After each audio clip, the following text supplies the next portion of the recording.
Assalamualaikum warahmatullahi wabarakatuh. Salam sejahtera untuk kita semua.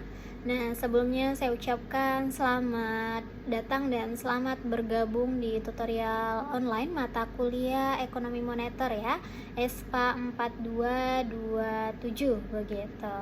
Nah, sebelum kita mulai tutorial online ini, saya perkenalan dulu. Nama saya Yola Yulinda ya. Kalian bisa memanggil saya dengan Yola, Ibu Yola, Miss Yola, terserah begitu ya. Saya domisili di Yogyakarta begitu. Nah, jangan lupa kalian juga ya antar mahasiswa disarankan untuk saling perkenalan di forum yang sudah disediakan begitu ya. Jadi di sini kita selama 8 minggu saya sebagai tutornya yang untuk mendampingi Anda semua. Semoga kita bisa bekerja sama dengan baik begitu ya. Nah, jadi tuton ini adalah tutorial online yang berbasis web ya, yang ditawarkan oleh UT untuk diikuti oleh mahasiswa melalui jaringan internet begitu. Nah, tujuan penyelenggaraan tuton ini apa sih? Nah, yang pertama mengoptimalkan pemanfaatan jaringan internet untuk memberikan layanan bantuan belajar kepada semua mahasiswa begitu. Lalu yang kedua, memungkinkan proses pembelajaran jarak jauh didesain lebih komunikatif dan interaktif begitu. Lalu yang ketiga, memberi alternatif pilihan bagi mahasiswa yang memiliki akses terhadap jaringan internet untuk memperoleh layanan bantuan belajar secara optimal begitu. Nah, di sini tuton atau tutorial online ini dilaksanakan setiap semester selama 8 minggu seperti yang sudah saya sampaikan, dan kira-kira 2 bulanan lah ya, atau sering juga disebut ada 8 inisiasi begitu.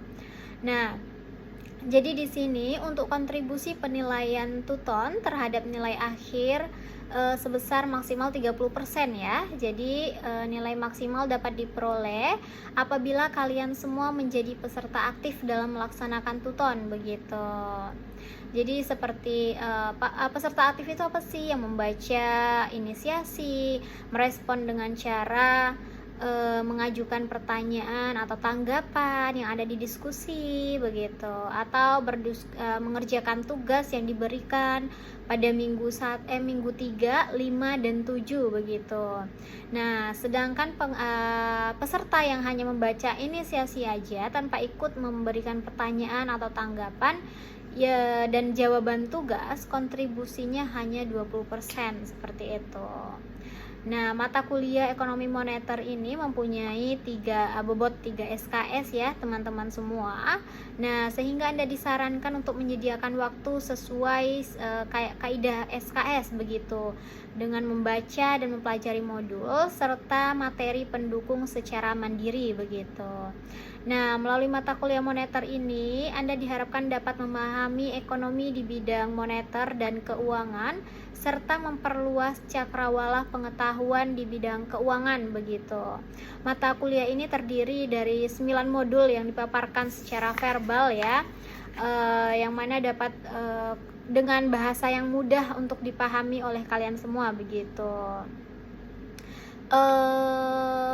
Adapun materi yang harus kita pelajari untuk 8 minggu ke depan, yang pertama itu peranan uang dalam perekonomian, yang kedua lembaga keuangan, ketiga teori permintaan uang, lalu yang keempat teori penawaran uang, yang kelima inflasi dan kebijakan target inflasi, yang keenam kebijakan moneter, ketujuh analisis ISLM begitu, yang kedelapan neraca pembayaran Indonesia dan keuangan internasional, lalu kesembilan sistem dan kebijakan nilai tukar begitu. Nah, pokok bahasan materi ini cukup luas ya, sehingga Anda diharapkan untuk lebih giat dalam belajar. Panduan belajar yang disarankan untuk mendapatkan hasil yang maksimal, yaitu pertama, Anda dapat membaca secara cermat dan berusaha memahami materi yang telah disajikan terutama dalam BMP ya. Selain itu harus aktif juga mencari literatur utama atau referensi yang lainnya yang berhubungan dengan masalah-masalah ekonomi sumber daya manusia begitu, baik lewat media cetak, ataupun media lainnya begitu. Nah, yang kedua, untuk mengukur kemampuan dan penguasaan materi Anda dapat mengerjakan latihan atau tes formatif tanpa melihat kunci jawaban terlebih dahulu begitu ya. Yang ketiga, melakukan evaluasi dengan mencocokkan hasil jawaban dengan kunci jawaban begitu. Nah, jika hasil yang Anda peroleh kebenarannya lebih dari 80%, artinya Anda dapat melanjutkan ke modul berikutnya begitu. Bila kurang, sebaliknya gitu ya. Lalu yang keempat, bertanya kepada teman, tutor, atau pembimbing Anda jika belum memahami materi dengan baik begitu. Nah, sebelum masuk ke materi inisiasi, Anda diharapkan untuk membaca dan mempelajari rancangan acara tutorial kita ini, tata tertibnya dan lain-lainnya begitu ya. Jangan lupa setiap pertemuan juga diisi ya, absennya itu wajib ya untuk menambah bobot nilai juga begitu. Demikian sekedar informasi dari awal sebelum kegiatan tutor ini dilakukan. Jangan ragu untuk bertanya apabila ada hal yang kurang tidak dimengerti begitu ya. Oke, sekian, terima kasih. Salahnya saya mohon maaf ya dalam penyebutan atau segala macamnya. Semangat dan tetap sabar menjalani 8 minggu ke depan begitu. Oke, assalamualaikum warahmatullahi wabarakatuh. Bye bye.